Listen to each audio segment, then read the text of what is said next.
que você olha hoje que são os principais desafios da coordenação, por exemplo? Você contrata professor hoje ou um auxiliar de sala, aí o cara tá aqui hoje, aí daqui a 3 dias faz aí. Não gostei, não tô bem, vou me cuidar, vou focar um tempo em mim, passou 2 dias, um exemplo. Outra coisa. Tempo, pelo que a gente escuta, né, deles, é que vai ficar um tempo e depois vai buscar outra coisa, vai buscar outra área. Como nasceu a Expo Educa? Então, a Expo Educa nasceu dessa necessidade de um grande evento da educação, né? Tudo acontecia para o sul do país, né? Como que seria assim, o desafio do coordenador pedagógico olhando para um professor recém-formado, com pouca experiência? Quais desafios esse coordenador tem? E ao mesmo tempo com um professor ali um pouco com mais experiência, mas ao mesmo tempo talvez um pouco mais limitado com tecnologia. Quais são os desafios que você percebe? Olha, a gente discute bastante que a escola hoje ela tem uma equipe multigeracionais, né? Começa mais um MestreCast, onde nós falamos aqui sobre o futuro da educação. Eu sou o Alexandre do Bugras. Eu sou o Felipe Baldi. Quem que a gente tem hoje aqui com a gente, Felipe? Nós temos um convidado que é mestre em gestão escolar. Ele é fundador da Expo Eduque, o maior congresso de educação do Norte e Nordeste do Brasil. Também é diretor de educação da CDL Natal, diretor do Instituto Achievement, é isso? Junior Achievement no Natal também. O cara tem 2 escolas também, Ale. Rapaz, esse cara é conhecido na educação, hein? 16 anos de experiência. E esse cara veio lá de Natal para entrevistar com a gente aqui em São Paulo e você não vai seguir o canal, não vai já curtir esse vídeo aqui para dar essa força pro MestreCast, já clica aí agora. E como que a gente vai começar aqui? A gente vai começar pedindo pra agora a galera que é do Norte e Nordeste, principalmente em peso agora, seguir esse canal, curtir esse vídeo e, claro, acompanhar, porque esse episódio vem recheado de muito conhecimento com Crislan. Obrigado por estar aqui. Obrigado, pessoal. Uma satisfação aqui estar com vocês, compartilhando essa manhã aqui. Prazerosa demais. Olha, Crislan, eu pensei em diferentes formas de começar esse podcast aqui, fazer a primeira pergunta, mas eu preciso fazer essa primeira porque é muito interessante ter o Expo Eduque na capital, em Natal, mas ao mesmo tempo o Rio Grande do Norte tem tido o pior desempenho no IDEB, que é o Índice de Desenvolvimento da Educação Básica no Brasil nos últimos anos. Esse movimento que vocês têm feito no Natal tem surtido de algum efeito? Quais oportunidades você vê para a gente conseguir melhorar aí o IDEB do Estado? Então, isso está meio que gravado na testa agora do Rio Grande do Norte, né? Vamos dizer assim. Já está um tempo que estamos ocupando ali as últimas colocações. Não é algo que nem é algo que aconteceu do dia para a noite, nem é algo que se reverte do dia para a noite, né? Então, enquanto Expo Eduque, enquanto liderança da educação, a gente tem acompanhado bastante os trabalhos, não só da prefeitura, como do governo do estado, né? Eles têm trabalhado incansavelmente, vamos dizer assim, né? Zerando filas de creches em Natal, o próprio governo do estado também incentivando a reforma de escola, organizando folha, tudo isso para tentar recuperar aí essa colocação, né? Subir um pouquinho, mas não sair ali dos últimos, né? O ideal é que ninguém tivesse em último, né? No nosso Brasil. Mas se você fizer uma comparação ali, eu estava comparando nesses últimos dias aí, o percentual é pequeno, a diferença entre né, o ranking ali. Então, acho que é um pouco mais de atenção. A educação é bandeira política de qualquer campanha, mas depois que chega lá, fica um pouco complicado, né? E algo que a gente vem constatando, né, onde a gente vai conversando, Ceará, Teresina, onde a gente passa com a Expo Eduque, tudo vai conversando com os principais nomes da educação desses estados, eles vêm dizendo que uma coisa que virou a chave de estarem nas primeiras colocações foi a capacitação docente, né? Então, a Expo Eduque se tornou esse braço, vamos dizer, de apoio na capacitação docente. Então, nós reunimos lá 10 mil pessoas por dia, com 130 palestrantes, então é conteúdo de 30 e 30 minutos, né? Os principais especialistas do Brasil e do Nordeste estão lá falando, né? E também, esse ano, nós criamos a Natal Capital da Educação, né? É uma ONG, né? Sem fins lucrativos, né? Para oferecer mais capacitação docente de forma gratuita. A Expo Eduque, sim, tem um custo de ingresso, aquela coisa toda, mas a Natal Capital da Educação, não. Esse ano ele começou uma semana antes da Expo Eduque, né? Ele terminou, vamos dizer assim, com a Expo Eduque, e foram mais de 70 entidades, né, oferecendo capacitação docente não só para professores, como para estudantes. Então, foi um movimento inteiro. Então, Natal realmente se tornou, né, a capital da educação desse período, foi toda uma movimentação. e tivemos aí quase 140 oficinas, palestras e captação nesse período, né, que antecedeu a Expo Eduque. Então, a nossa equipe ali, eu junto com meus sócios, a nossa intenção é ser esse braço voltado para a capacitação docente. A gente não consegue também ir muito dentro, né, do fazer pedagógico dentro das escolas. E aí você imagine, se a gente botar aí 10 mil professores, se cada professor desse tiver 30 alunos na sua sala, né? Então, quantas vidas aí, quantas realidades a Expo Eduque não tem ajudado a impactar, né? Então, é isso que nos move, é isso que é a nossa essência ali, é realmente levar e tentar mudar essa realidade, que o Estado tem um grande potencial e tem mudado, tem melhorado, né? Então, acredito que aos poucos vamos sair desse... Que pena que outro vai ocupar, né? Mas a ideia era que não tivesse. Só vira um pouquinho para apontar para tua boca, só aqui para ficar... Show. Eu fico noiado aqui, com o carro no ar, a gente pega. Tranquilo. Mas, cara, eu tenho uma pergunta. Como nasceu a Expo Educa? Então, a Expo Eduque nasceu dessa necessidade de um grande evento da educação, né? Tudo acontecia para o sul do país, né? Então, São Paulo hoje é um dos principais eventos, não só da área da educação, né? Então, eu incomodado com isso, todas as vezes que eu precisava de um curso, ou participar de um evento, algo, eu vinha para cá, né? Então, eu comecei em sala de aula, né? Depois assumi coordenação, direção de escola e sempre buscava, estava aqui em São Paulo. Se alguma coisa tem que acontecer aqui. É muito difícil para os professores do Norte e Nordeste virem até aqui. Até aqui, porque é um custo, né? Geralmente, quando você tem os eventos aqui, fica muito focado em coordenação, quando a escola ajuda nessa questão financeira, mas os gestores mesmo, os diretores é mais fácil de estar por aqui, mas também você sair longos períodos da escola também é difícil, né? E eu disse, cara, alguma coisa tem que acontecer aqui, vamos e... Parece que para a educação tudo é mais difícil, né? Mas fomos ali correndo atrás e eu fiz o primeiro em 2018, ali para 200 pessoas, 6 palestrantes, né? Então, o negócio ali foi bom. Fizemos no ano seguinte, 2019, para 700. 2021, né? Foi pandemia, a gente não conseguiu realizar. E aí, 22, a gente cresceu, foi aumentando e aí batendo o número de 10 mil pessoas por dia esse ano, realmente 30 mil pessoas, em 3 dias de evento, 120 palestrantes, nos tornando aí o segundo maior evento de educação do país, né? E o maior do Norte-Nordeste hoje. Que muito foda, cara. Parabéns aí. 6 anos aí, foi um negócio que nem a gente estava preparado, né? Eu estava conversando antes aqui. Nós não somos organizadores, eu tenho mais 2 sócios, né? O Bruno Félix e o Augusto Coringa. E o Coringa, ele tem uma agência de publicidade, e o Bruno, ele é consultor de marketing, né? Trabalha com consultoria em escolas, tudo, e eu sou dono de escola, então nós não somos organizadores de eventos, né? E a Expo Eduque surgiu, e aí inicialmente eles eram parceiros, né? Bruno era o palestrante, Coringa era a agência do evento, e aí eu disse, tem sinergia aqui, vamos agregar forças, e aí tiveram outras pessoas também que passaram nessa caminhada, mas hoje mesmo somos nós 3, e aí estamos tocando e fazendo isso. Desde o começo já fechou a conta, deu um prejuízo? Não fecha a conta, né? Nunca fecha. Difícil, não. Hoje fecha a conta, né? Mas foi prejuízo, né? Primeiro ano prejuízo, segundo ano já conseguimos, porque também não tem como, né? Você está fazendo tudo isso e levando prejuízo o tempo todo, tem que pelo menos se pagar. Então, como a gente não teoricamente, né? Não vive hoje disso, né? Cada um tem seu negócio. Então fica mais fácil de você fazer uma previsão ali, tudo. Você não depende mensalmente daquilo.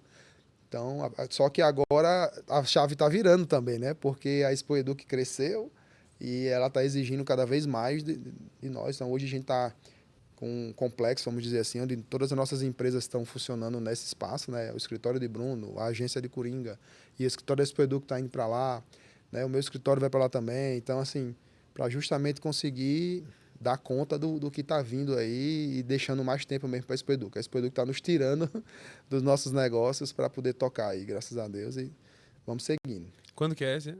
Ou foi esse ano já? Esse ano já foi, né? Próximo ano a data é de 23 a 25 de julho. Sempre acontece na última semana de julho, no último final de semana de julho. Já começou a preparar? Já está pronta. A gente já está confirmando nomes de palestrantes, a galera do conteúdo já está trabalhando aí na temática, tudo, ó.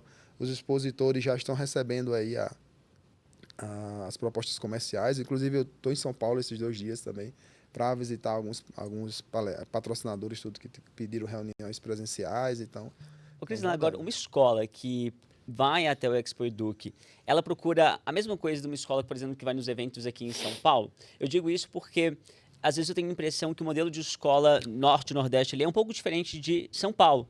Eu falo no sentido de campanhas de matrículas, diferenciais competitivos da escola. O que muda? E se muda alguma coisa? Só o endereço. Hoje, quando participamos dos eventos, né, conversamos com outros gestores, geralmente a gente senta na mesa para conversar, as dores são as mesmas. Né? A escola tem dificuldade com mão de obra, né, com professores, com capacitação docente. A gente tem dificuldade ali na relação família-escola. Hoje é bem delicada essa relação, né? Tem que ter muito jogo de cintura. A escola trabalha com captação, precisa de rentabilizar a escola, né?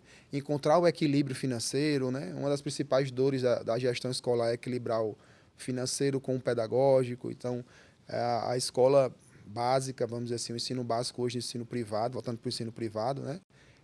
Eles têm as mesmas dores aí. Né? Você precisa, esse período agora, está todo mundo captando.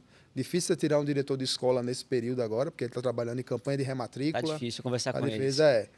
Então, assim, ele está lá na escola, fácil acesso aos pais, que quer conversar, quer saber, ele fica ali realmente, a gente faz um trabalho de ombro a ombro ali, pegando na mão, e aí, como é que tá, vamos renovar, né? Faz aquele processo. Mas também eu digo muito para a minha equipe que a renovação é obrigação, né? Então, as escolas que vêm fazendo um bom trabalho, elas ficam muito focadas na campanha de matrícula de novos alunos, do que a rematrícula já é algo mais consolidado, né? Mas eu não vejo essa diferença. Lógico, o Nordeste é um outro Brasil, né? É um Brasil, então tem realidades muito diferentes. Você tem regiões lá dentro do próprio Nordeste de extrema pobreza, com regiões mais privilegiadas, né? Então, você não vai ter uma escola lá, principalmente se ela for pública, com uma realidade muito confortável. Se você for para uma escola privada numa região dessas, você vai ver que é um ticket muito baixo, é uma realidade bem simples, né? Então, dentro do próprio bairro, uma das minhas escolas está localizada num bairro mais popular, e a realidade de uma escola para outra é absurda, né? Assim, então, tem algumas dificuldades, né? Acredito que na região sul, sudeste também, deve ter realidades parecidas, mas o Nordeste, até pelo tamanho, ele agrega um potencial maior para essas questões, e aí vem as dificuldades já, né, da região. E do público é muita gente da rede privada, da rede pública? É muito misto, né? A gente tem um público muito grande de professores, né? Hoje a gente reúne 93% do nosso público é do Nordeste, Norte-Nordeste, né? Apesar de todos os anos a gente ter participantes de todo o Brasil, todos os anos a gente gabarita o país, a gente faz a chamadinha lá, a gente pinta o mapa, né? Gente de fora também, tem gente dos Estados Unidos, Canadá, Itália, que já são participantes assíduos aí. Então, tem uma equipe, tem um grupo de Goiânia que vem 60 professores, né? Traz a equipe toda. Então, o pessoal movimenta. Natal tem um atrativo à parte, né? Tem uns golfinhos pulando lá, uma praia para você Muito pegar. melhor ir para Natal que vir para São Paulo. Oh. Vou falar a verdade aqui. Vou falar a verdade, né? Se tratando de descanso ou o que você tem para ver lá, apesar vai levar a equipe para algum lugar para aprender e passear, vai para Natal, né? Natal aqui vai fazer o quê? Vai visitar a Ponte Estaiada, tá ligado? Lá o pessoal já vai com essa perspectiva também. Como mês de julho no Nordeste, a maioria dos estados tem férias coletivas, né? Então, muitos estados já trabalham nessa pegada do mês de julho ser férias coletivas. Eles conseguem organizar a caravana, levar, né? Ficar uns dias a mais, tudo, fazer um passeio. A nossa agência também oferece assim, um passeiozinho com emoção e sem emoção, Top. Antes ou depois, para poder agregar, né? Fazer, não ter só o evento, mas sim a experiência de tudo, né? De chegar em Natal, de poder curtir aquilo ali. E o nosso espaço lá de eventos, ele tem um vidro assim gigante, que dá para a orla. Você fica sentado lá o dia todo, bem tranquilo, olhando tudo. Cara, e conta um pouquinho mais da tua jornada, cara. Como que você entrou em educação? Por que entrou? Cara, eu digo que eu sou professor por vocação, né? Na faculdade, aí eu tive bons professores, eu acho que são eles que motivam você a ser um professor. Quando você tem bons professores, pessoas que fizeram a diferença ali, né? Então, eu tive pessoas que impactaram minha vida. Eu tive professor que acreditou em mim, eu fui bolsista para a escola particular pelo esporte, então... Jogava o quê? Basquete. E aí meu professor ali viu o futuro em mim e investiu e ficou acompanhando, né, cobrando. Então esses professores, na minha jornada eu tive coordenadores, professores que me cobravam muito, dizendo assim, você não tem outra oportunidade, você tem que valorizar isso aqui. E diante de tudo isso, envolvido também com questões de pastoral de juventude e tudo, então ficou meio que no DNA ali, ir para a educação, né?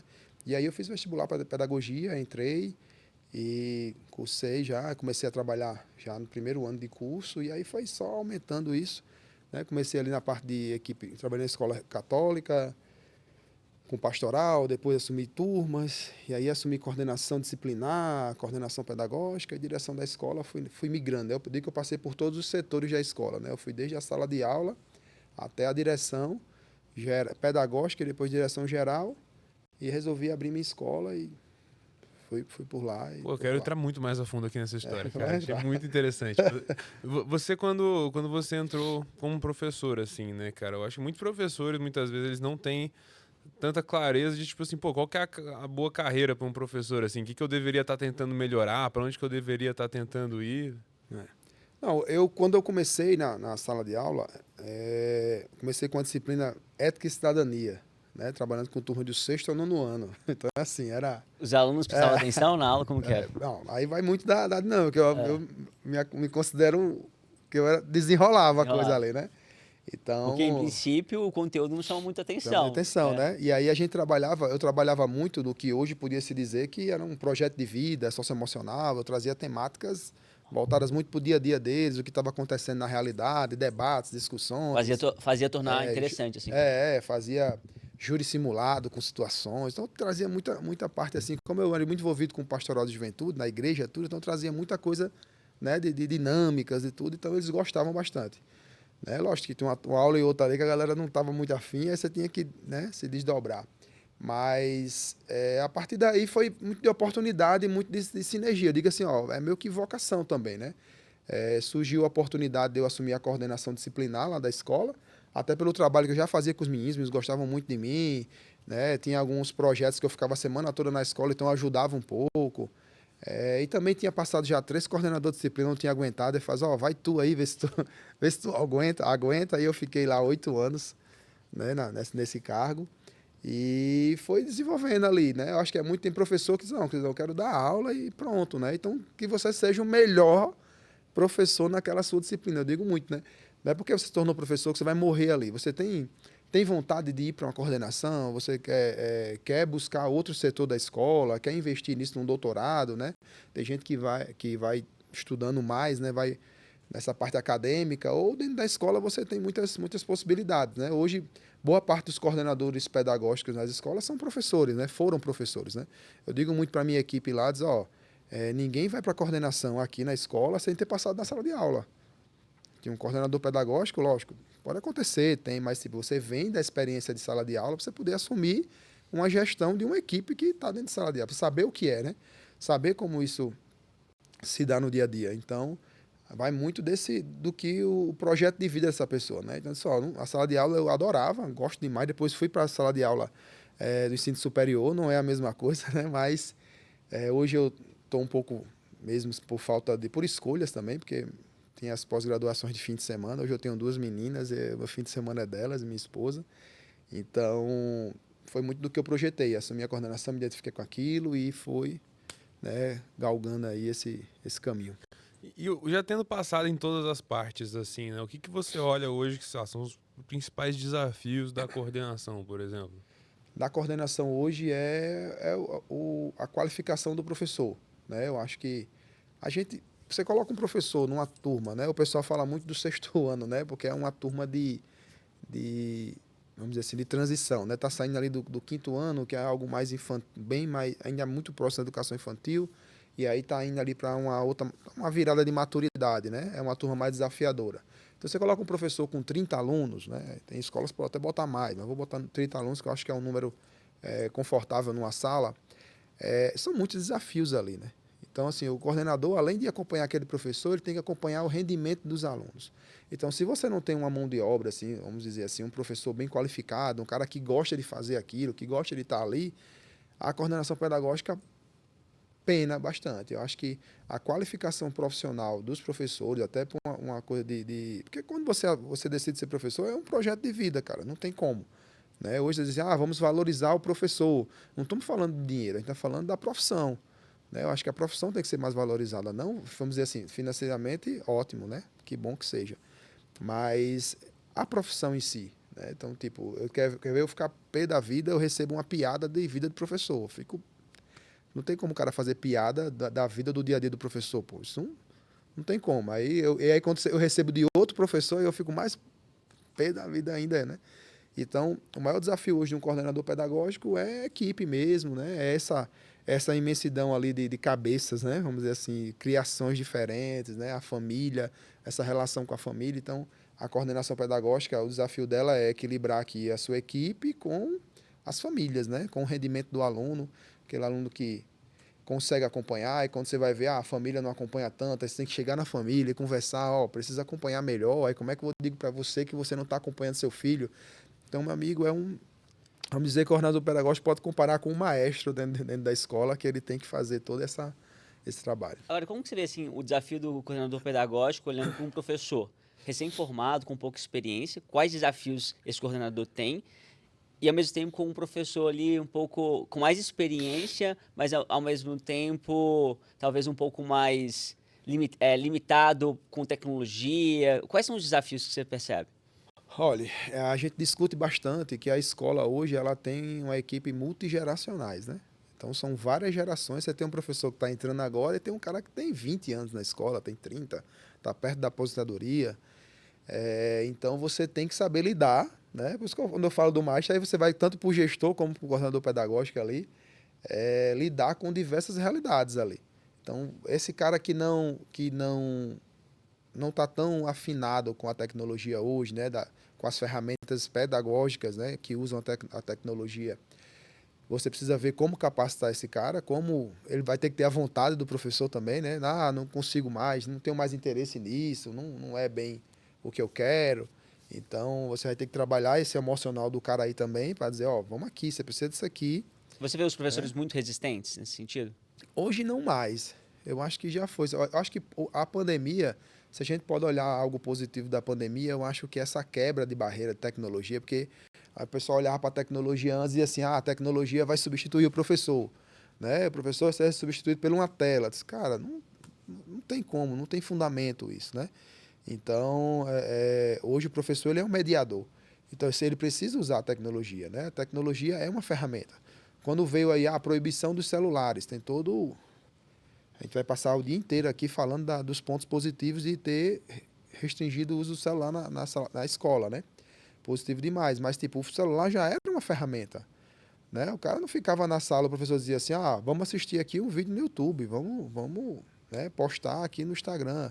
Então, toda vez que o professor precisava usar o celular ou o computador ou o tablet, ele é uma ferramenta pedagógica, tinha um fim pedagógico, né? Então, assim, o professor, hoje as escolas trabalham esse profissional como mediador do conhecimento. Então, seja com um livro, ou seja com uma atividade, uma experiência, ou com a tecnologia. Seja aí, você vai inteligência artificial, um computador, um celular. Hoje a IA tá nesse boom. Como a IA vai entrar na escola? Cara, a IA entrou na vida de todo mundo, então não tem como, né, você fugir disso, tornar ela uma ferramenta pedagógica. Como você vai fazer isso? Aí vai vir da proposta da escola, da aptidão do professor para isso, né? E aí você vai até onde o cara consegue entregar também, né? Não é você pegar e dizer, o cara, não, meu amigo, tem esse curso aqui, eu tenho como te ensinar, tem um professor mais experiente. Algumas escolas já estão investindo em um professor que seja ali, seja um TE, que a gente chama, que é a tecnologia educacional. Então, ele é um coordenador de tecnologia educacional, é aquele professor que tem mais aptidão e ele fica como suporte dos outros, né? Ele fica dando apoio, ensinando, cada reunião pedagógica ele traz uma novidade, tira dúvida, então ele fica na escola também com horários livres para apoiar esses professores, né? Então, vai ter esse desafio aí, mas eu acho que hoje é muito mais fácil de contornar ali junto aos professores do que antes, né? Na sua escola, como que é distribuído os professores? São mais novos, têm mais experiência? Não, eu tenho um professor de 30 anos lá de casa e tem um ano, né? Então, assim, não consegue, né? Você não consegue ter E acho que faz bem, né? Ter essa Tem diversidade de que ter, professores, né? essa Tem que troca, ter. né? Hoje a gente tem um desafio com os mais novos, que é a questão do compromisso, né? De querer estar no trabalho, né? A gente tem muita dificuldade lá.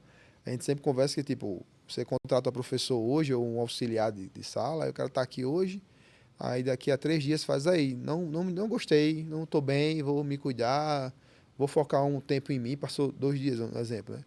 E aí fez, e você fica até quando? Não, amanhã eu não venho mais. Então, assim, e isso acontece com muita frequência, né? Tanto é que aí tem os professores que já estão na casa, tudo dão esse suporte, né? Mas principalmente quando o professor entra ali como auxiliar, né? Que na minha escola a gente tem esse processo, os auxiliares, a gente faz todo um trabalho, tem um dia que ela assume a sala de aula, né? Que a gente vai também formando esse auxiliar para que em uma oportunidade ela possa assumir uma sala, né? Se torne professora titular. Então, isso acontece muito. Às vezes, não não venho mais. Então, não vem. Então, a gente tem essa dificuldade com os mais novos. Tá? Não vem mais amanhã e não vem, pronto. Mas você não vai pagar a vez do prévio? Não, mas vai ser descontado. Tá bom, desconta Esse é um aí. comportamento novo, você percebia isso antes também? Não, é novo. Isso é novo. Né? Você acha que é dessa nova Da geração? nova geração aí. Você pegar aí uma faixa etária aí entre os 20 e 30 anos, vamos dizer assim, né? Vou chegar até os 30 anos. A gente tem muitos comportamentos. Você pode perguntar a qualquer gestor que sentar aqui ou que você encontrar na rua que ele vai ter uma história dessa para contar. Rapaz, passou uma semana e foi embora. Não veio nem devolver a farda. É desse jeito. Entendeu? Então, assim, é complicado, assim, é um desafio, né? O dia a dia da escola hoje é um campo ali que acaba tem que sentar e olhar com cuidado. Mas esses professores vão fazer o quê? Eles vão para outras escolas? Cara, Ou eles vão arrumar outra fica um coisa? tempo, pelo que a gente escuta, né, Ah. deles, é que vai ficar um tempo e depois vai buscar outra coisa, vai buscar outra área, vai tentar outra coisa. A minha preocupação é justamente essa, que a gente tem alguns estudos que mostram que vai faltar professor, né? Vai ter um déficit de professores nos próximos anos. Então, mesmo o cara que entra na escola, de alguma forma ele tem vontade de se tornar professor, quando ele entra na escola, ele quer sair. Seja por conta de fatores, pode ser que, inclusive, eu percebo isso também na geração que trabalha diretamente comigo, esse desprendimento, né? Pode ser uma coisa boa, pode ser ruim. Isso não é assim. só na escola, né? Isso não é em só na todos- escola, é um todos os comportamento setores. novo e a gente também tem que se adaptar para conseguir reter esses profissionais. E a escola vai precisar fazer isso também. Isso. Então, para a educação, assim, é um pouco complicado, até triste, nesse sentido, de ter poucos professores interessados e os que chegam lá encontram uma realidade um pouco mais difícil do que imaginava, né? Mas assim, a gente também tem o outro lado, né? A gente tem um bom número de que acontece isso, mas eu tenho professores também, tipo, eu tenho auxiliares que já estão concluindo o segundo ano de estágio, que vai já para uma contratação, né? Então tem pessoas que realmente têm outra cabeça. Aí você vai pegar, de repente, seja formação mesmo, a parte de saúde mental, né? Trabalhar também um pouco a saúde mental, como é esse apoio familiar também. Então tem todo um contexto que envolve, acho que se a gente sentar aí de 10, 9 deve ter um mesmo padrão ali, vamos dizer, né? De criação ou de desafios, né? Pessoais também. Mas essa realidade está acontecendo em outros setores também. Né? Então, Sim. quando ele se sente bem onde está, quando essa faixa etária consegue se encontrar, ver sentido no que ele está fazendo, ele fica 10 anos lá, ou mais, né? Mas aí tem essa dificuldade. Eu acho que eles têm uma dificuldade maior de se encontrar ali e ver sentido no que está acontecendo, né? Então, Uma coisa que eu tava querendo entender, cara, quando você trabalha muito com capacitação, né, do corpo docente aí e tudo mais. Só que como que essa capacitação se manifesta, assim? Tem alguma métrica que as escolas olham para dizer, tipo, a nota eu sei que foi inventada inicialmente para avaliar os professores, né? Só que aí eu não sei se é o melhor jeito hoje, assim, como você sabe que um professor tá se desenvolvendo, tá melhorando? olha, as coordenações, né? A nossa equipe, vamos dizer assim, a equipe geral pedagógica, ela faz um acompanhamento, né? Então tem tanto na parte de feedbacks mesmo, de acompanhamento do rendimento da turma. Aí quando o professor muda o seu comportamento, vamos dizer assim, para bom ou para ruim, vamos dizer, a turma externa rapidamente, né? Então vai desde o comportamento à nota, né? Então é fácil, vamos dizer assim, medir essa melhoria ou essa piora ou essa estagnação também. Então, como a gente está todos os dias ali, né, avaliando, buscando, conversando, vendo os projetos, então os projetos estão acontecendo na sala A, B e na C não. Aí você conversa, orienta, vê que de novo, aí você, ó, tem alguma coisa errada aqui, ó. A capacitação está sendo feita mensalmente, alguns quinzenalmente, né? Tem a plataforma online também, que tem uma meta que tem que cumprir ali. Então, a gente consegue medir mesmo no dia a dia mesmo, no acompanhamento corpo a corpo ali do coordenador, né? Que é isso, o coordenador entra em sala, assiste aula, né? Vê como é que tá se comportando esse professor, tudo. E aí, então diversas formas aí dele conseguir identificar. É fácil identificar essa evolução e essa piora também, né, do professor, porque aí o cara chama, ei, amigo, se você está com uma janela, vem aqui, vamos conversar. O que está acontecendo isso e isso na sala? Eu vi que esse aluno aqui teve uma queda muito grande, o que é que está acontecendo com ele? Então, tem diversas formas. As avaliações de... caramba, fugiu o nome aqui. As avaliações que a gente faz para ver Desempenho? o desempenho, né, dos alunos sem nota, né, mais no acompanhamento, isso também. Diagnósticas, as avaliações diagnósticas da turma também traz muitos feedbacks para a gente sentar com professores e dizer, vamos mudar aqui a rota de aprendizagem, como é que a gente pode fazer algo melhor, como é que a gente pode dedicar mais isso aqui. E aí você vai acompanhando o professor. Aí não tem como. Ali fica muito nítido ali se o que está funcionando e o que não está. E eu assim, imagino que você já tenha trazido várias maneiras de treinar o seu corpo docente. Você falou que tem estagiário, então você está sempre treinando a galera da base também. O que são, sei lá, ações que vocês tomaram que você sente que teve realmente muito impacto, assim? Tipo, áreas de melhoria que mais impactam no desenvolvimento de um bom professor? Olha, primeiro foi a questão emocional, né, que a gente trabalha junto com o setor de psicologia, né, momentos, né, com os professores. Como é feito isso? A nossa psicologia, ela faz, né, mensalmente alguns momentos com os professores, junto nas reuniões pedagógicas, tudo, para atendimentos. Lógico que a escola não é terapia, né, não é lugar de terapia, mas tem conversas, tem orientações também. A gente observa muito, acompanha, né, até mesmo a gente percebe que algum professor não está, né, tá com algumas características, não está bem emocionalmente, né, e aí a gente consegue chegar junto, consegue orientar, consegue encaminhar também. E a outra coisa foi sobre a prática pedagógica. Então, todas as capacitações voltadas para a prática pedagógica, ela tem um efeito muito positivo na sala de aula, porque você traz novas ferramentas, você traz sugestões de aula, de como trabalhar aquele conteúdo, né? Boa parte dos sistemas de ensino traz muito repertório nesse sentido, né? Nas plataformas, tudo, de ideias, de projetos, né? E aí, hoje quem está em sala de aula já tem uma criatividade bem aguçada. E aí, quando você tem ali uma estimulação, o principal é voltado para a prática pedagógica.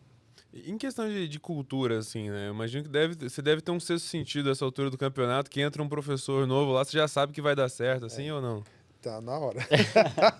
Quais são os traços, assim, que Cara, tem muitas coisas, né? A gente vai desde da forma de tratar o aluno, né? Da forma de tratar quem abre o portão a quem está atrás do birô, né? E eu digo muito, quando chega alguém novo, eu tenho uma experiência, eu gosto de ir para o portão receber os alunos, né? Então isso é algo que eu brinco muito faço mentoria de gestão com uma amiga minha, Catarina, e ela disse, Crislan, você acha que consegue ainda ficar no portão? Eu disse, Catarina, eu me realizo lá, pode tirar todo o resto e me deixe lá. Legal. E aí, tipo, chegou um professor ia fazer uma entrevista, né? E esse cara passou direto assim, o porteiro deu bom dia para ele não respondeu. Esse é lá do lado. Eu dei bom dia e dei bom dia mais... Opa, amigo, bom dia. Aí, bom dia, posso lhe ajudar? Não, eu vim para entrevista. Eu disse, tá, beleza. Então, tipo, o cara não deu bom dia, o porteiro deu bom dia pro cara, o cara não respondeu.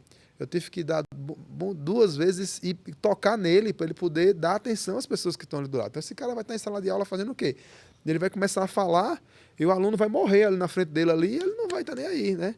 A entrevista era com você? A entrevista era comigo, né? já entrou com... E aí, a coordenação começou a entrevista, né? E na hora da aula eu fui. Né? Então ele me viu, então assim, eu já... Muito bom esse caso.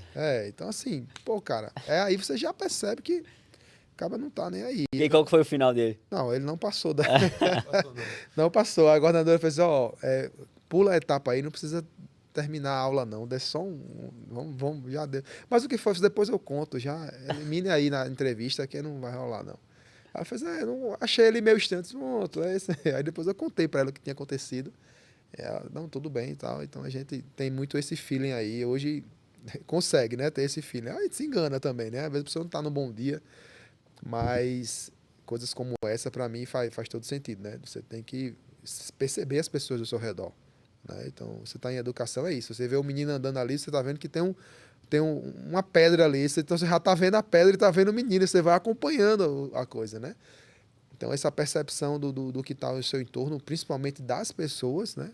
é muito importante. Então, eu imagino que já fez muita entrevista aí com o Ah, professor. já. O que são perguntas que você gosta de fazer? Ah, cara, a gente vai buscando ali a experiência dele, né? Pega ali por onde passou, como é que começou a vida do professor, por que começou, que é importante também, né? Você começou por quê? Porque não tinha o que fazer, eu fui ser professor, né? Então, geralmente, o cara tem uma história ali, porque entrou na educação. Você quer uma pessoa que tenha paixão pelo que está fazendo. Assim. O cara tem que ter um sentido, né? Você começou por quê? Tipo, eu comecei na educação porque os professores que eu tive, o ambiente que eu vivi, né? Na minha família, acho que tem poucos professores antes de mim, assim, não. Então não tive aquela inspiração, meu pai, minha mãe era professor, meu pai era comerciante, minha mãe também comerciante, mas cuidava da gente. Então não tive isso. Então o professor tem que ter um sentido ali. Você começou por quê? Né? E aí outra coisa é as experiências que ele teve, por que está, ou por que saiu de tal escola, né? Então essas respostas são bem importantes também. Você consegue ver também. O que é um sinal ruim de saída de escola, assim? Rapaz, se o cara começar a falar mal da outra empresa, né? Eu saí porque a empresa era isso, aí pronto. Aí ele não para. Você pode perceber que o cara não para. Ele começa a falar e aí você... Diz muito mais sobre ele, né? Aí eu disse, cara, tem alguma coisa errada aí. Vamos falar aí. A gente, de repente, consulta o diretor se conhecer, tal professor passou por aí e tal. Já teve casos de, tipo, o cara chegar, a professora chegar para entrevista aqui comigo, você trabalhou nessa escola aqui? Ela fez, trabalhei, isso aqui, eu disse, minha amiga, né? Quando eu conheço, eu digo logo, o cara saber que, não mente não, porque o cara aqui é meu amigo. Tá, beleza. Aí eu achei estranho e liguei. Aí eu disse, tudo bom, eu tô com uma professora que passou por aí, fulaninha. Ela fez, quem? Ela fez, não, ela não saiu daqui não. Eu disse, não, ela tá aí, ela está aqui fazendo processo seletivo. Ela pediu para ir tomar uma vacina. Ela disse que ia tomar, foi no período daquelas doses da vacina, né, do Covid, ela saiu para tomar a dose da vacina. Ela tá aí, eu disse, você tá entendendo? Então tem situações bem, bem delicadas assim, porque a pessoa disse que foi tomar vacina e estava no processo seletivo em outra escola. Então, assim, já começou com os dois pés para trás, não foi nem... E a maioria dos seus professores são exclusivos? Assim, que aqui em São Paulo é bem comum, né? O professor trabalhar em 3, 4 escolas. Depende do segmento, né? Tipo, meus professores já até o 5º ano são exclusivos. Aí do 6º ao 9º, né, que é onde eu atendo, já tem outras escolas, né? Às vezes, muito assim, professor de matemática, que tem muitas aulas, quando ele tem muitas turmas, acaba ficando exclusivo das escolas, matemática, português. Mas quando você vai professor de história, geografia, inglês, que a carga horária é menor dentro da grade, então geralmente eles vêm de outras escolas também, aí você vai articulando aí os horários. Mas o fundamental e infantil geralmente são exclusivos mesmo da escola.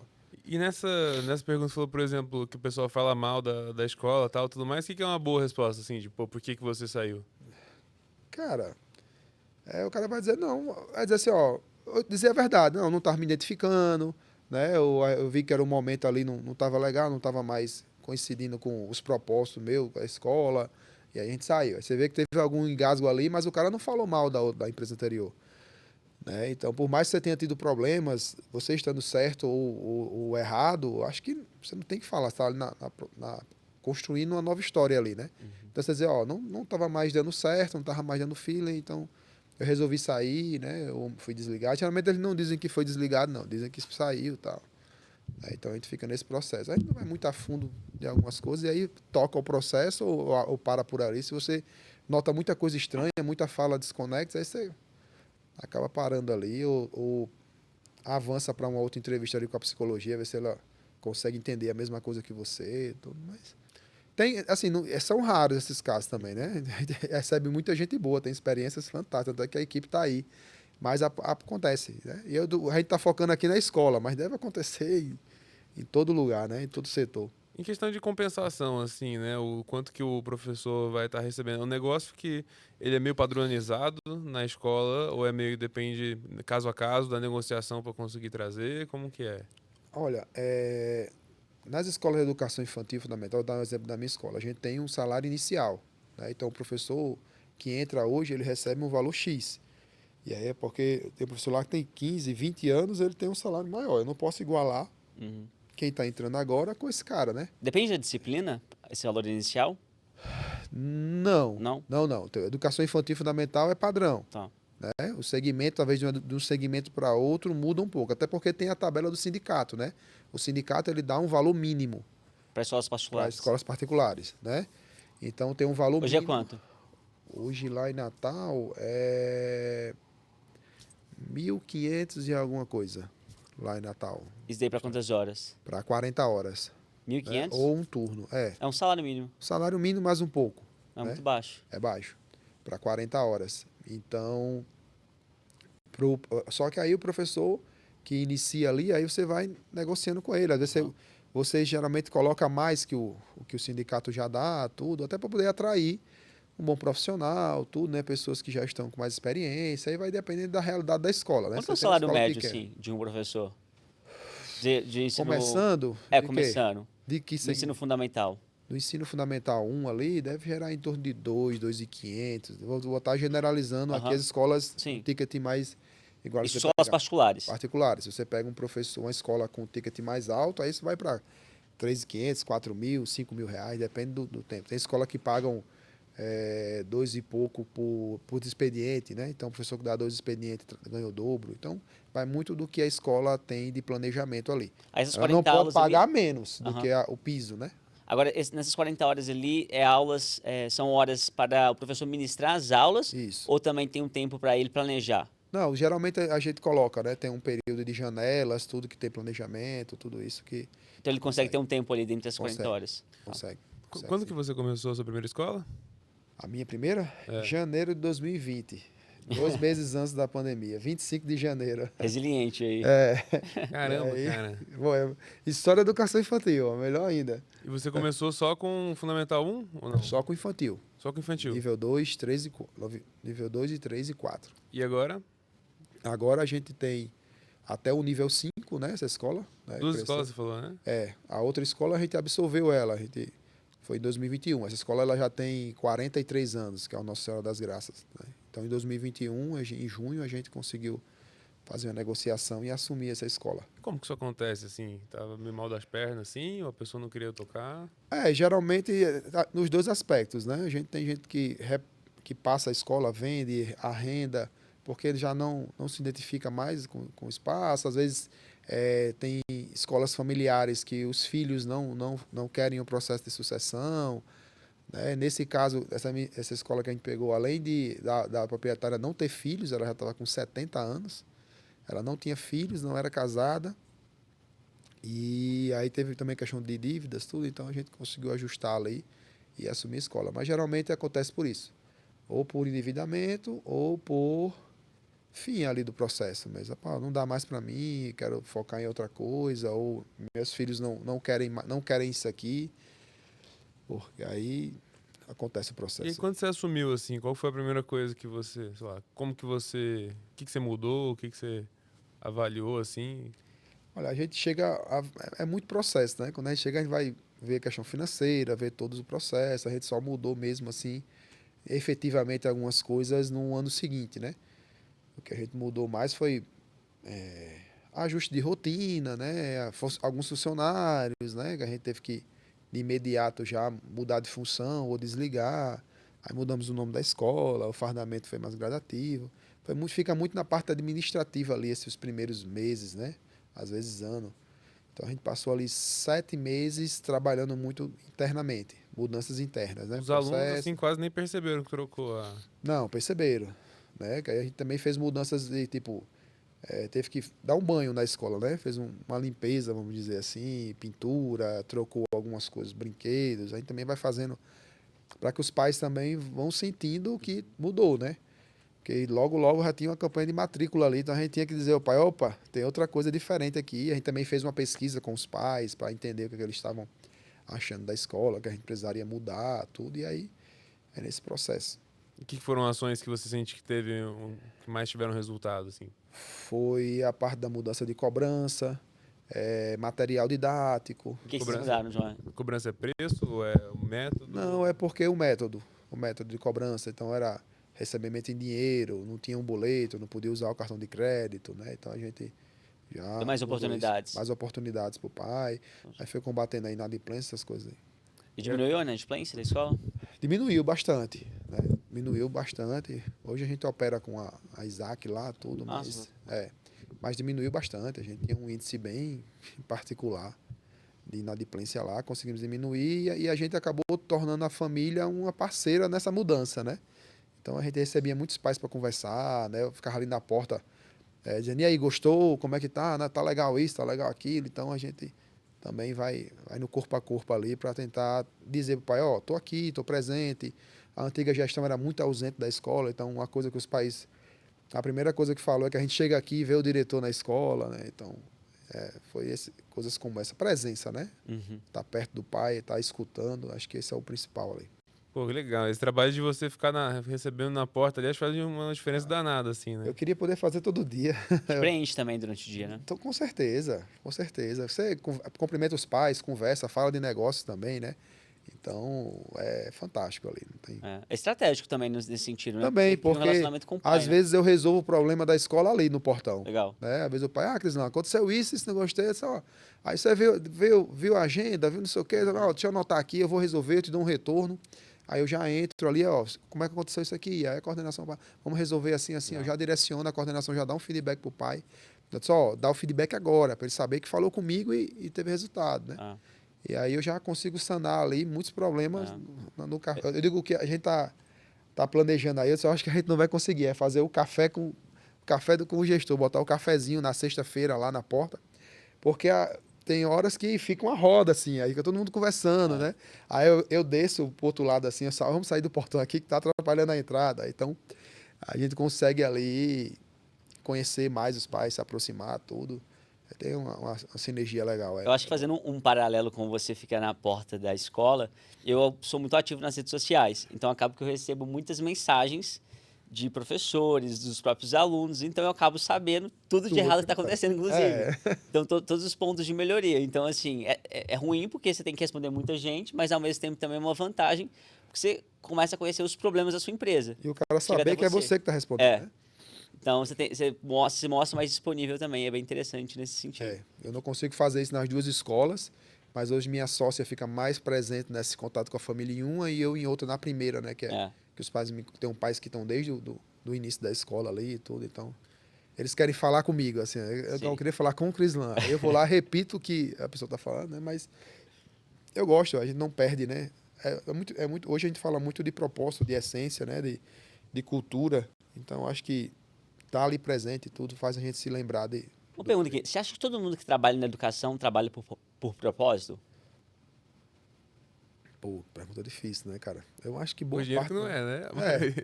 Boa parte né? Como a gente tava falando naquela questão sobre questão financeira, salário, mas, tipo, vai muito do profissional. Hoje é bem remunerado ou é um bom profissional aquele que se cuida, que investe na sua capacitação, né? Que se torna um bom profissional, né? Mas eu acho que para estar na educação hoje tem que ter uma vocação aí, tem que ter um propósito, porque são muitos desafios, né? Tem hora que você olha, chega numa segundona, que a gente vê, eita, segundona, né? Porque é uma coisa atrás da outra, problemas mesmo, você lida com vidas ali, né? Então, é difícil. E são famílias, são muitas famílias, né?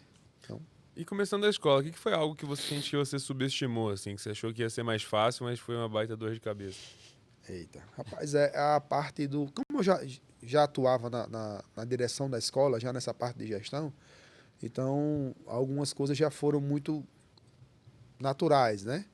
Mas a questão administrativa financeira é desafio para qualquer gestor. Você precisa dar conta de tudo que está acontecendo na escola e tem que ter um momento de parar e pensar e resolver, né? Calcular o custo, né, da escola, equilibrar o custo da escola. Então, o maior desafio hoje para mim é o administrativo financeiro, né? Então, hoje você terceiriza ali com alguém, bota uma pessoa de confiança para que você acompanhe mais de perto, mas se você sentar hoje para pegar aqui o sistema, abrir, ver, calcular entradas, saídas, impostos que tem que pagar, que está atrasado, que não está, um desligamento, 13º, vai chegando agora 10º, férias, né? Encerramento. Trabalho. É um trabalho e aí você tem que ter tempo para isso, tem que ter tempo para ir para o portão, tem que ter tempo de circular na escola, ver que aquilo ali está sujo, precisa pintar, a lâmpada queimou. Então, você tem que ter esse processo, né? Quando você vai crescendo, você consegue ir botando, né, parcerias, né, trazendo pessoas para estar dividindo essas questões com você. Mas quando você é pequeno, você não tem o que fazer, né? E por que você escolheu educação infantil, para começar? Porque a escola começa na educação infantil. Na verdade, minha experiência como diretor, ontem mesmo eu estava falando com uma amiga, dizendo que eu sou apaixonado pelo ensino médio. Ela disse, não, tem certeza? Tenho certeza. Sou apaixonado pelo ensino médio, amo, sempre atuei bastante no ensino médio.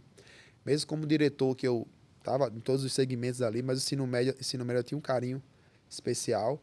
Eu ainda pensei em começar pelo ensino médio, mas aí quando você vai na questão mesmo de operação, tudo não dá para começar aqui, né? Porque as trocas, o cara não sai da escola assim, tem uma escola nova de ensino médio ali, eu vou para lá. Né? Então tem um processo dentro da É escola. mais fácil o pai colocar o filho na escola da educação infantil. Né? O cara tem que começar de algum lugar, né? E a educação infantil hoje, para você abrir um negócio, tem que ter um ponto de partida. Então tinha que ser a educação infantil. Né? Eu gosto demais, eu sou apaixonado pelas crianças lá, por todo o processo que é construído ali. Agora a gente abriu o berçário, que era algo que eu não queria Quantos muito. anos o berçário ali? A partir de 6 meses. 6 meses 6 a gente meses. já está recebendo.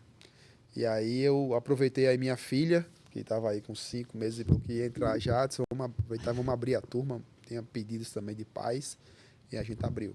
Mas aí foi comercialmente mesmo, foi análise de mercado. Não dá para começar uma escola aqui, é errado. Vai começar com um tiro no pé aqui.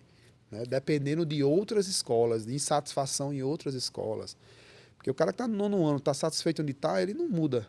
Ainda mais para uma escola nova, né? Hoje o ensino médio ele é a ponte aí para um Enem, né? Então, o pessoal, quando vai mudar, procura escolas que já têm uma tradição, que tem uma pegada mais voltada para isso. Então, hoje, eu vou abrir uma escola. Cara, você tem que começar para a educação infantil. Porque aí você vai construindo o seu público ali. O cara vai entrando, vai se identificando com você. E aí, se você for ampliando isso, aí ele vai te acompanhando. E você começou com uma turma só, e aí cada ano vai abrindo mais uma turma, assim? Eu comecei com 3 turmas. Eu comecei com nível 2, 3 e 4. O 4 sempre foi pequenininho ali, porque já é nível 4. As turmas maiores, não tem migração de uma escola para outra. Vou abrir uma turma aqui de nível 5. Dificilmente alguém sai. Que nível? Nível é 2, 3, 4, 5 anos. Tá. É porque, às vezes, o pessoal chama infantil 1, chamo, sim. lá a gente chama nível. Infantil 1, infantil 2, né? Então lá a gente chama nível, né? Que é pela idade mesmo. Pela idade. Tá. E aí, tipo, nível 5 geralmente é uma turma que dificilmente tem entradas de aluno. Ainda mais se você for só até essa turma. Quando você já tem um Fundamental 1, então você tem entrada nesse nível 5. Mas, tipo, na minha escola na Mater Dei, ela vai só até o nível 5. Então, nessa minha turma no nível 5, geralmente são os alunos do nível 4. Dificilmente o cara bota uma criança lá para ficar só um ano, né? Então, você tem que ir construindo o público ali. Nível 2 e nível 3 são as turmas que têm maior entrada. Né? E um aninho agora também, que a gente tem o berçário e tem a turma de um aninho. Então, E aí a maioria dos alunos entram em qual ano, geralmente? 2, 3. 2, 3. 2 e 3. E aí também o nível 1 tem uma procura. Realmente as famílias que precisam, né, do tempo integral, tudo ali. Então você começou em 2020 e agora já está na quinta série? Quinto ano? Não, nível 5. Eu tenho nível 5. Tá, você não abriu pro Fundamental 1? Abri, mas a gente decidiu recuar, ficar só até o nível 5 mesmo, ficar uma escola mais especializada na educação infantil. Porque quanto mais você vai aumentando ali, você vai mexendo em estrutura, tudo, aí eu ia ter que ficar todo ano em uma obra nova. Mas você tem outra escola que tem uns anos. Aí eu tenho, aí a Nossa Senhora das né? Graças vai até o 9º ano, né? Que aí essa tinha só até o 5º ano. E aí a gente começou a abrir o Fundamental 2. E é mais difícil encontrar professor para qual das escolas? Para o infantil. Infantil? Por quê? Infantil, Mater Dei. Porque é um funcionário que tem que ficar 100% dedicado, né? Lidar com as crianças ali é mais delícia. Você tem que ter Tato ali, né? jeito, tato, tudo. Para o Fundamental 2 são pessoas mais horistas, aí tem até uma demanda, de certa forma, satisfatória, aí que você consegue fazer um processo seletivo, tudo, mas encontrar hoje para professor mensalista mesmo, pedagogo, né, é mais difícil hoje. Bons professores. Cristiano, eu tenho percebido, eu gosto muito com professores, principalmente de matemática, que são os professores que usam a plataforma da Tangram. E eu percebo muitos professores bons, porque são os professores que trazem muito conhecimento e trazem aprendizados para a gente melhorar o nosso produto. Então eu converso muito com eles e vejo o quanto eles gostam de estar em sala de aula, mas ao mesmo tempo eles mostram para mim muito cansaço. Cara, não aguento, assim, vou ficar alguns anos na escola e eu quero sair. Você tem percebido esse movimento mais presente nos professores agora do que antes? E se tem alguma estratégia aí que os gestores escolares podem utilizar que você já fez e deu certo? Olha, esse cansaço aí, ele é relativo muito pelo ritmo de vida que o cara tenha ou que ele precise, né? Você imagine, quando a gente começa na profissão, a gente dá o gás, né? Então você dá o gás ali, trabalha manhã, tarde e noite, né? Para se consolidar no mercado, tudo. Só que aí tem que chegar um momento que você tem que reduzir, né? Aí você primeiro faz o que é preciso, depois você vai fazendo o que você consegue, depois você vai para o ideal, né? Então você tá hoje trabalhar só pela manhã, só pela tarde, ou trabalhar manhã e tarde, não trabalhar à noite, né? Então eu vejo professores que no início da carreira, seja de matemática ou de outra, ele pega a aula em tudo que é escola, né? E aí dá um cansaço. Então o cara tem que ter a visão, dizer, não, isso aqui é o meu início, eu tenho que me consolidar. Né? Quando você está começando em qualquer área, você rala, né, velho? Tem que trabalhar mesmo, se consolidar, fazer seu nome, né? Ficar conhecido, porque quando você é um bom professor, quando você se destaca ali, você é indicado, você uma escola para outra, vamos dizer, professor horista, né? Já chega para mim, Crislan, eu tô com tal professor que trabalha aí com você. Eu vou dizer, cara, pode contratar. Se ele tiver hora livre, excelente aqui, não, professor ótimo, compromissado, tal, tal, tal. Aí você já contrata o cara também. Legal. Tá? Em vez de o cara ficar em 10 escolas, ele fica em 2. Né? Que ele consegue preencher a carga horária dele também. O cara entra numa escola com 4 aulas. Caramba, 4 aulas eu praticamente pago para trabalhar, porque eu tenho que me deslocar e tal. Aí você é um bom, faz o seu trabalho muito bem feito, né? Faz aquele algo a mais ali que torna você diferente, né? Sei lá, entrar, dar suas 4 aulas e sair, você tem que mostrar que você pode dar mais, né? Aí você já pegou outra turma, já foi para 8 aulas, aí ó, surgiu uma vaga aqui, ó, fulaninho, tem poucas aulas aqui, ó, ele é muito bom, vamos trazer ele também para essa turma, aí você vai construindo isso e vai diminuindo, né? A pessoa tem que ter essa atitude empreendedora. Isso, dentro da você escola. tem que ter um planejamento, dizer, amigo, eu tô aqui lotado aqui em 5 escolas para poder preencher minha carga horária, mas minha meta é estar em 2. Então eu vou trabalhar aqui para poder ver qual é a escola que eu me sinto mais à vontade, qual é a escola que eu me sinto valorizado, tudo que minha carga horária é maior, ou tem um valor de hora-aula melhor, mas isso aqui tem a hora-aula é melhor, mas eu não gosto, não me sinto bem aqui. Essa aqui é menor, mas eu me sinto bem. Então, eu vou tentar negociar aqui, vou pegar mais turmas aqui. Eu acho que tem que ter esse planejamento. Se você achar que vai trabalhar manhã, tarde e noite a vida inteira, você vai saturar um momento, né? A gente não consegue, nem um profissional. Então, você trabalha muito para trabalhar pouco, né? Eu estava conversando esse dia que meu sogro fez, você vai viajar de novo, cara? Aí minha filha, amiga, eu estou trabalhando muito para trabalhar pouco. Eu tive que viajar, não tem como, né? Então, hoje é isso, a gente trabalha muito para trabalhar pouco. Então, o professor tem que ter esse planejamento. Dependendo da disciplina. Então, o professor, para trabalhar pouco, vamos dizer assim, tipo, o que ele deveria fazer, assim, né? Então, ele tem que, se tornar um professor melhor para valorizar mais o passe dele, para conseguir trabalhar em umas escolas que são um pouquinho mais de alto nível, não sei. Eu acho que é nesse ponto, né? Ele tem que estabelecer um padrão, né, que seja valorizado, onde ele está e outras pessoas possam querer que ele trabalhe lá, né? Ele buscar também novas oportunidades, né? Processos seletivos que abrem tudo, né? Então, assim, se eu estou bem aqui, estou vendo que eu estou fazendo um bom trabalho, estou sendo reconhecido aqui pela equipe da escola, aí eu vou almejando outras coisas, né? A ideia é que você ou pega uma escola maior que preenche a sua carga horária, ou você fica em 2 escolas que consegue também você estabelecer. Cara, qual é o padrão de vida? Qual é a minha meta financeira aqui? Como é que eu faço? Como você falou, é planejamento. Para mim, eu tenho essa meta financeira aqui. Para mim chegar nela, eu tenho que dar tantas aulas a valor X e aí eu vou buscar aquilo ali. Né? Então, você tem que fazer o seu planejamento. Né? Então, pro mês, minha meta do mês é essa. Então, eu tenho que ter tantas escolas pagando Y ou menos escolas pagando X. Né?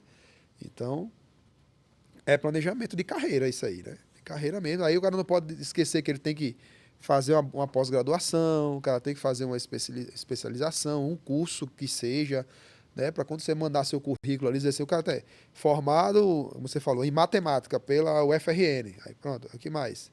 Aí pronto, experiência, tipo, o cara não tem uma pós-graduação, o cara não tem um curso, né, não fez algo diferente, aí quando bota lá o curso, coisas básicas mesmo, que não tem como, né, então você tem que buscar isso também. Né? Crislan, Conseguir conciliar, porque o professor tem que estar o tempo todo estudando, né? Eu queria, na verdade, agora entender um pouco melhor de como as escolas, principalmente ali no Norte e Nordeste, que eu tenho pouco contato, elas se posicionam nesse momento de campanha de matrícula. Quais são os diferenciais competitivos que elas gostam de alguma forma de explorar nessas campanhas? E o que realmente traz valor para o pai ali? Que você vê que, putz, às vezes uma escola está explorando um negócio ali e o pai não vê muito valor naquilo. Olha, vai depender muito das escolas, né? Tipo, hoje quando a gente fala assim, aqui se educa com amor, né? Geralmente os slogans das escolas a gente acaba focando muito em coisas que não são palpáveis, né? Uhum. Amor, dedicação, né? Formar cidadãos para o mundo. Isso não pega mais? Ou já, você acha que pegou Não, alguma? eu acho que isso aí é da filosofia da escola, né? Sim. A escola que tem, o cara vai botar lá, aqui seu filho passa no Enem. Aham. Então você vai ver que ali é uma escola conteudista, né? Que é focado no resultado. Então, se você, dependendo da escola, amiga, aqui a gente não trabalha socioemocional, não. Aqui a gente trabalha ranking, é aprovação, é faca na caveira e vamos. É esse perfil de escola que você quer para o seu filho, bota ele lá. Né? Então, eu digo porque para cada escola, cada família tem uma escola. Uhum. Né? A gente pode ser um de frente para o outro. Né? Lá no meu bairro lá, os diretores das escolas, a gente tem um dia no mês que a gente toma um café, Legal. conversa tudo. Então, assim, um vai na escola do outro, aí o que é que você está fazendo sobre isso? E vai conversando. Porque cada família tem a sua escola. Então, hoje o diferencial é muito. O diferencial da escola vai muito em equipe, vai muito em alguma proposta disruptiva, em espaço físico. Né? Então, as famílias muito. Nessa escola de educação infantil que eu tenho, ela tem muita área verde. Então, quando as famílias chegam lá, é o que encanta. Dizem, aqui é uma tranquilidade, é o espaço, a escola respira, né? Diz Legal. que a escola lá, ela respira. Então, eu fui em tal escola lá é muito fechado, não quero, gostei daqui porque tem esse ambiente aberto, as crianças brincam no jardim e tal. Então, são diferenciais aí a parte da alimentação, do cuidado, dessa parte do acompanhamento emocional. Então, vai muito desde a característica física à proposta pedagógica também, né? De como é trabalhado, tudo, e aí esse é o grande diferencial.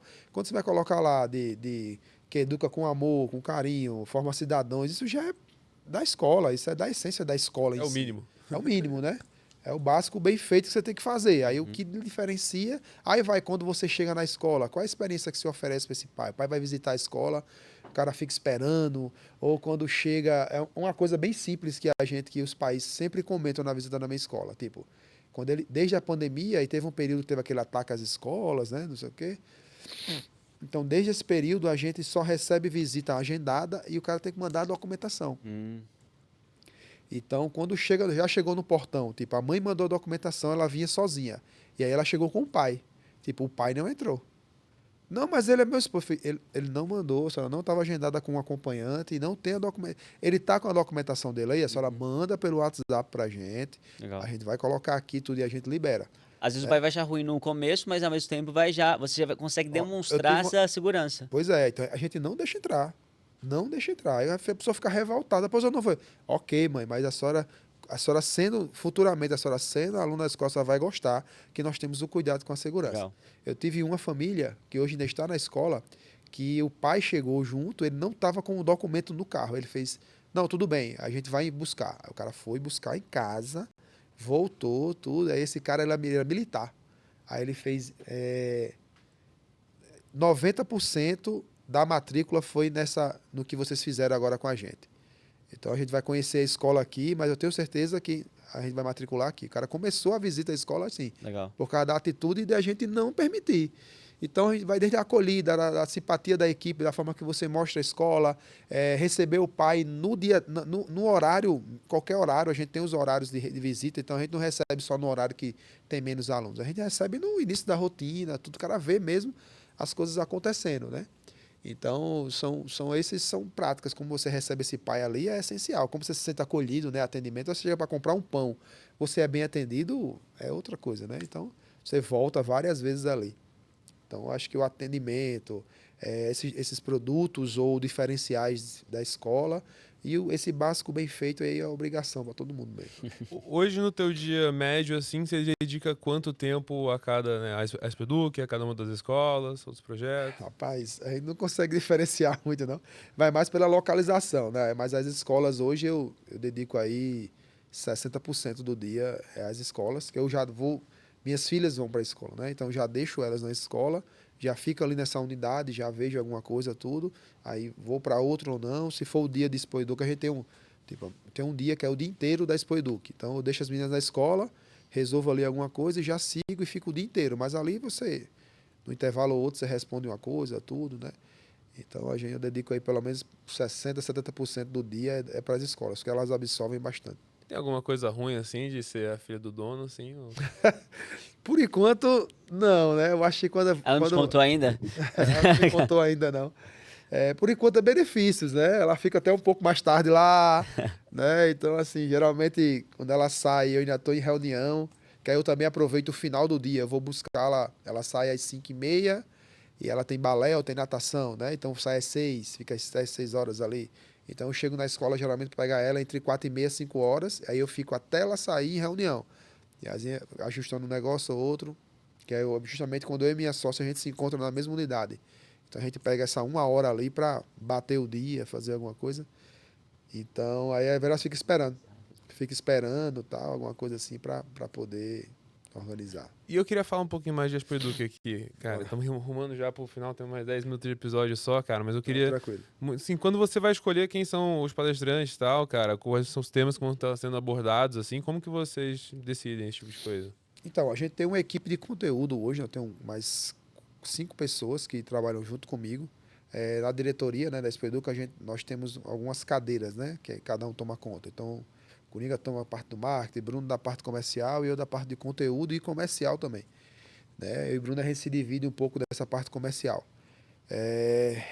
E aí, com essa minha equipe, a gente senta, aí vai desde o planejamento os principais temas hoje que estão, né, passando aí pelo mercado educacional, pela educação em si, e também vai muito da experiência do dia a dia, do que eu escuto de outros gestores, do que, né, das reuniões, das palestras, tudo que a gente tem, vai colhendo ali um pouco da realidade. E aí a gente consegue montar essa estrutura de programação. Quando a gente monta o tema norteador, que a gente aí vai buscando os especialistas da área, né, e também algumas palestras, né, que vamos dizer assim, é do agrado do pessoal, não é só aquela palestra. A gente gosta muito de misturar, então, tipo, a gente coloca lá, já teve palestra de Léo Chaves, né, que ele deu a palestra, cantou, tal, a galera gosta. Uma palestra que foi uma das mais elogiadas agora, a gente levou o cantor Valdones, que é um cantor, né, lá de Fortaleza, de forma bem conhecido no Nordeste. E aí ele disse que ele não dá palestra, ele conta causos. Então ele vai contando ali, né, fazendo a palestra dele com a sanfona e vai cantando. Então aí traz também esses momentos, né? Já passaram lá Karnal, Cortella, Rossandro, né? Então os grandes nomes aí hoje que estão em evidência no mercado Já sabe um cara que tem educacional. vontade de trazer aqui, é o Rossano. Cara, ele é Ele é muito acessível bom. pra Conhece o caramba, Rossano? velho. Cara, eu vi um Ó, podcast dele. Ele é fantástico. Ele é Convida, já profundo. convidou? Não, Eu vou te mandar. me manda a Por gente... coincidência, Ah. eu estava falando com a assessora dele. Ah, é? Eu falei ontem, porque eu pensei que ela estava aqui em São Paulo com ele, né? Que ele sempre está por aqui. E aí ela disse, a gente não está em São Paulo hoje, tudo aí. Por coincidência, a gente Ô, Sandro, fica o meu convite aqui. Vem pro Olha aí. Mastercast. Vai ser um prazer ter você aqui. Vou aprender muito. Vou fazer É a muito ponte, bom. vou fazer a ponte. Vai vou fazer a conversar com ela. Pô, que É legal. fantástico. E, cara, assim, olhando 10 anos pra frente, assim, o que é sucesso pra você com a Expo Educa e tal? Cara, o sucesso é que a Expo Educ me possibilite, né? A Expo Educ, junto com os negócios da escola, ter mais tempo com a família. Trabalhar menos, né? Se ela conseguir me proporcionar hoje de poder eu estar meu fim de semana em casa, eu não precisar passar uma semana fora toda. O sucesso é eu conseguir ter mais tempo para a família e menos para o trabalho. Eu acho que esse é o sucesso para mim hoje. É o que eu estou trabalhando para... A minha meta de vida é conseguir acompanhar o crescimento das minhas filhas, estar próximo mesmo, ser presente e cuidar da família. E tá merecendo demais já, cara. E aí, pra fechar, a última pergunta que a gente faz aqui também, cara, é o que mais te anima sobre o futuro da educação? Cara, o que mais me anima no futuro da educação são as crianças, os jovens, né? Você vê o quanto o papel da escola na vida, né? Na construção desse caráter, desse ser humano, né? Desse cidadão para o futuro. Eu acho que cada vez mais a escola tem esse papel, né? Então você olhar para uma criança, ver o desenvolvimento dela, né? Ver a pessoa que ela está se tornando e o quanto você tem influência nisso, né? Então, para mim, o que mais me anima é saber que tem jeito, né? Se a gente fizer o nosso trabalho direitinho, família, escola, eu acho que as famílias têm avançado muito nisso de olhar para dentro de casa, né? Olhar onde está a ausência. E o que me anima é realmente saber que a gente consegue ali plantar e vai colher bem. E tá fazendo um baita trabalho aí pelo futuro da educação aí, treinando todo o corpo docente aí do Brasil todo. Então, Pô, parabéns aí, cara. Obrigado. Fantástico. Crislan, eu adorei o papo, mas antes de encerrar, a gente tem uma brincadeira. Brincadeira legal, que é o seguinte. Imagina que você tem uma escola dos famosos e só pode entrar famoso na sua escola. E aí você escolhe se o cara entra ou não entra na sua escola, tá? Então imagina que você vai fazer qual é a escola, como o nome da escola? Mater Dei. Mater Dei. Fique no Mater Dei, um dia lá você vai chamar alguns famosos e você vai escolher. Lembra do programa do Raul Gil? Sei. Você tirava o chapéu num título. Então você decide se o famoso vai entrar ou não. Topa participar? Topo. Vamos organizar aqui então, Vamos a gente organizar já aqui, vai então, fazer isso. A gente coloca aqui na edição. Essa é a Escola dos Famosos e eu tô aqui com o Crislan, fundador Expo Eduque. Crislan, você colocaria a Anitta na sua escola? Cara, nessas funções aqui, né? Isso. Vamos ver. Tem como segurar um pouquinho aqui pra ver o que aqui vem antes? Ou Não, primeiro você tem que posso decidir. trocar depois? É. Vai na emoção. é. Colocaria ela ou não? Cara, eu acho que ela poderia ser professora de oratória. Oratória? Eu acho que ela é um puta Então coloca aí, comunicadora Anitta como ela professora de oratória por um dia na sua escola. vou colocar aqui. A Anitta... A Boa. Xuxa, você colocaria a Xuxa em algum lugar? Nossa. Mostra ali, ó, deixa eu mostrar aqui, ó, Xuxa. Nossa, Xuxa, cara. Não sei quem vem aí. Acho que não. Educação física, pô. Educação física. Educação física, Tô botando Xuxa. ela pra correr nos programas da Xuxa É, lá, né? Faz lembra? sentido, né? Ela tá em alta aí, né? Ela tá bem, né? Tá, né? Eu acho que não. A Xuxa não. Não? Não. Agora, a Virgínia entra na sua escola? Ela poderia entrar na educação financeira, né? Não, pelo Mas amor de Deus, não. acho que é o último lugar que ela poderia entrar. Pois Não vai é. rolar, não. Ela Virgínia não, tem joga tem essa, umas joga ela coisas estranhas, fora. Tem umas coisas estranhas aí. Joga a Virgínia fora. Luciano Huck entraria na sua escola? Cara, entraria. É? Luciano, eu colocaria ele aqui como... Rapaz, coordenador ou diretor. Eu gosto do Luciano. Acho que ele tem uma história legal. Acho que ele vai... Pra onde? Deixa eu botar ele como diretor aqui. Tá. Bota ele aí como diretor. Agora é o seguinte, você vai ter que definir algumas posições, já que você não deixou algumas pessoas entrar na sua escola. Para educação financeira, você vai colocar o Elon Musk ou o Thiago Nigro? Quem que vai ser o professor da sua escola? Cara... Você tem que escolher um dos dois. Faz a seleção aí. Você está acostumado. Devia ter professor de tecnologia aqui, né, velho? Cara... Thiago Nigro... Um dos dois para educação financeira. É. Cara, eu vou ficar no Brasil aqui. Eu vou colocar o Thiago Nigro. Thiago Nigro? Educação financeira. Né? Deixa ele aí. Você colocaria onde o Elon Musk, o Ale? Eu colocaria ele lá. Qualquer lugar. Coordenador? É. Agora, para o professor de educação física, você coloca o Neymar ou o Drauzio Varela? Pô, cara, o Drauzio... Qual dos dois? Educação física, mas pode usar o Drauzio em outra Pode coisa? colocar ele em outro se quiser. O Drauzio é um... Puta... Acho que o Drauzio tem que vir aqui para... Acho que ele vai para coordenador aqui. Coordenador? Coordenador. Acho que o Drauzio, o cara é... E o Neymar? Vai deixar sem... Vai virar professor de educação física ou você vai deixar ele fora da escola? Não, eu vou deixar ele fora da escola. Eu acho que ele não é um bom exemplo, não. Por que ele não é um bom exemplo? Cara, eu acho que a realidade aí, eu acho que ele tem suas coisas aí, mas... Tá eu bom, acho que- vamos entrar aqui. Ó. Agora, você tem ainda professor de história e de educação física. E você tem Juliette para Juliette, colocar. minha conta Você aqui. tem a Felipe Neto e o Whindersson Nunes e Karnal. Pô, o Karnal é professor de história, De né? história? Filosofia, Então coloca, história aqui, coloca tudo, o né? Karnal aí como professor de Bem história. perto aqui, ó. Opa. Faltou um imã aqui. Tô eu aqui pra nós. Aqui, ó. Bota aí, ajuda aí. E agora, quem você coloca para educação física? Cara, Por último. Felipe Neto. Eu vou colocar a Juliette. Juliette. Juliette é desenrolada em tudo, E ela- joga beat tennis. Ela vai fazer tênis, tudo, é mas atleta, ela vai falar canta. muito. Então eu gosto dela, mas ela gosta de uma palestrinha. Ela é criativa, né? Ela é Então ela é criativa. desenrolada aí. Os outros dois aqui não vai rolar, não. Eu E acho Ale, o que você fica achou? aqui. Bem, o que Ó, eu você achei- vai ter Olha aí, ó. uma aula aqui interdisciplinar de oratória com educação física, Juliette e Anitta. Né? Ah, Elas são interessante. parceiras É, aí, elas ó. são parceiras. Tu Fazer já uma tá collab. pensando aqui no... Colocaria o teu filho pra estudar nessa escola aqui? Com Comenta aí pra certeza. gente. Comenta aí aqui, pra gente. certeza.